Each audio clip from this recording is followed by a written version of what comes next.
I came to South Korea to do some actual work, but I also have an opportunity to drive this. This is the Hyundai Staria. It's a van we don't get in the United States, and we only got like 10 minutes to figure out what it's all about. Let's move. This entire drive is so quick and panicked. I believe I'm driving a gasoline engine, but I'm not 100% sure. Let's floor it. Yeah, I think that's the gasoline one. They also make a diesel. There's no way that would ever come to the American market if they did bring the Staria to the US. Yeah, that feels like reasonable punch going up a hill. I don't know how it'd be loaded up with humans, but not so bad. Pretty smooth engine stop restart system there. And now we're out on the road. I'm gonna follow that other Staria, floored. Yeah, in terms of acceleration, it's, I think, in the adequate space rather than the sassy space. One thing I do like, though, it feels pretty easy to position the vehicle in some of the narrower spots.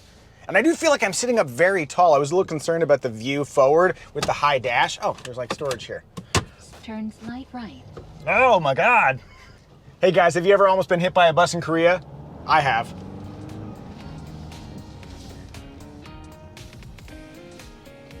While I'm sitting motionless here behind this bus that almost hit us, I will note that steering efforts are very light, and I also like the interior. This is the lounge version. There's a couple versions as well. There's a camper, there's a limo version, but reasonably soft touch points for the elbow points here. Actually, this is kind of hard, but you got the adjustable inboard, which is really nice. And I think this is a very comfortable seating position. I'd love to have a little more time to explore the interior, but this ain't that kind of drive. Oh, hey. Even more dash top storage. Dash top cup holder. Whoa. All right, let's get zippy. Yeah, reasonably plush ride. There's some kind of brickwork there in the intersection, and it feels... 400 meters, be careful of traffic signals. Excuse me, I gotta do some math and figure out what a meter is. I'm gonna floor it. I think if you brought this to America, you need to have more power because we demand more power. But yeah, I think overall this is a pretty neat little package. Says the guy who's been driving it for 8 minutes, it says on the camera, and most of that was sitting stationary.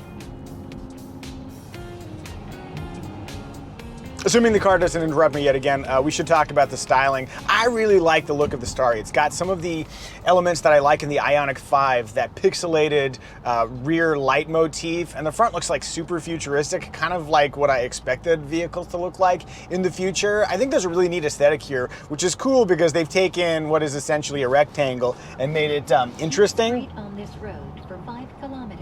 Given the insane speediness of this drive in the Staria, I don't have an opportunity to actually test out the second and third row, but visually, it looks like there's a lot of space to work with back there. And I'll bet with the overland movement, don't you dare scream at me! And I'll bet with the overland movement, there's a lot more potential for something like this that has a camper quality, like the one that's right in front of us. A camper Staria in America, that could be pretty cool. In a 10-minute drive, it's hard to come away with any real insights, but I am intrigued by the Staria. At the same time, I wouldn't be surprised if Americans just didn't buy it because we like SUVs. So what do you guys think? Should Hyundai bring the Staria to the United States? If you are the kind of person that thrives on telling companies how to run their business, in the comment section on YouTube, this is your moment to shine.